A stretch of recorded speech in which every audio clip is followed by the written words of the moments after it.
Hallihallo, der Jam ist gut gelaufen. Ich bin einigermaßen zufrieden. Es gab einige Abende, an denen ich mehr hätte machen können. Andererseits wäre mir für eine anständige KI auch bei 100% Effizienz die Zeit ausgegangen. Ich fand es spannend, dass mich das Schreiben des Game Dev Documents so sehr aufgehalten hat. An den Tagen, in denen ich eigentlich die Kampfarena fertig haben wollte, saß ich tatsächlich nur am Story schreiben und planen. Das Thema des 16. Pirate Software Game Jams ist You are the weapon, also du bist die Waffe. Da hatte ich sofort einen Brawler vor Augen. Im Brainstorming gab es ein paar Überlegungen, welche Teile des Körpers zusätzlich als Waffe verwendet werden könnten.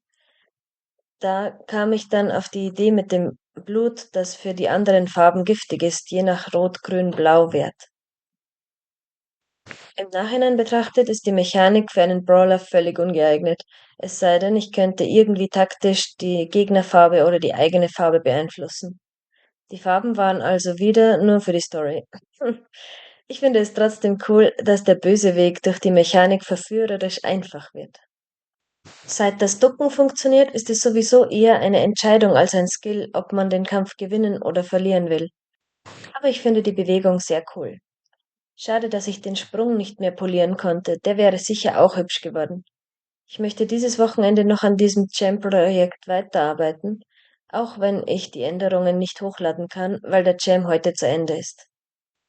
Sich die Geschichte zu überlegen ging ganz schnell, aber sie niederzuschreiben dauerte dann doch fast das ganze Startwochenende, was im Grunde die Hälfte meiner möglichen Arbeitszeit in den 2 Wochen darstellte. Den Storybeats Namen zu geben, hat es leichter gemacht, das Hin- und Herspringen auszuschreiben. Das ursprünglich größer geplante Kapitel mit den generischen Kämpfen stellte sich dann als träge heraus, deswegen habe ich es stark gekürzt. Ich glaube, ein Nebenast der Story ist dadurch nicht mehr spielbar. Das werde ich für den Jam nicht mehr reparieren können. Dadurch, dass ich die Geschichte schon durchgeplant hatte, war es naheliegend, mit der Textanzeige anzufangen. Ich bin gut durchgekommen mit dem Szenenmanager, den Überblendungen und dem Fortschreiten. Sogar im Intro habe ich den Trick gefunden, einem Intro-Skript die gleiche Funktion zu geben wie dem Szenenmanager, damit der Szenenmanager mein Intro nicht mittendrin killt, sondern die Textbox im Intro-Skript weiterschaltet. Leider habe ich nur eine der 3 Intro-Animationen geschafft. Die eigentliche Arena anzufangen hat dann sehr viel Überwindung gekostet, weil ich wusste, dass ich nicht fertig werde. Also habe ich alles nochmal runtergeschraubt.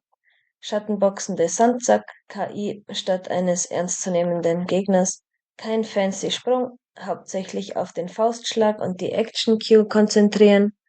Der Code ist erstaunlich sauber geblieben für das, was ich alles eingebaut habe. Lange Zeit hatte ich nur Buttons, über die ich zu Testzwecken auswählen konnte, ob ich gewinnen oder verlieren möchte. Einfach um die Story zu testen. Es war ein gutes Gefühl, sie löschen zu können, nachdem ich als Kämpfer gewinnen oder verlieren konnte, wenn auch nur gegen eine wehrhafte Vogelscheuche. Ich bin schon gespannt, wie mein Spiel ankommt und was die anderen Teilnehmer alles gezaubert haben. Bei Wochenendjams ist schon beeindruckend, was die Leute so alles schaffen. In 14 Tagen gibt es bei einigen Teams bestimmt fertig polierte Minispiele. Mal sehen, ob nächstes Mal gleich ein zweites Video zu meinem Jam-Projekt kommt oder ob ich ein Klaviervideo dazwischen schiebe. Allzu viel Schlaf erwische ich in letzter Zeit nicht. Es kann also sein, dass ich einen Gang zurückschalten muss. Fortschritt gibt es trotzdem, also kommt früher oder später auch wieder ein Fortschrittvideo. Na dann wünsche ich noch viel Spaß beim Entwicklungszeitraffer der ersten beiden Sessions anschauen. Ist fast schon meditativ. Bis zum nächsten Mal und danke fürs Reinschauen.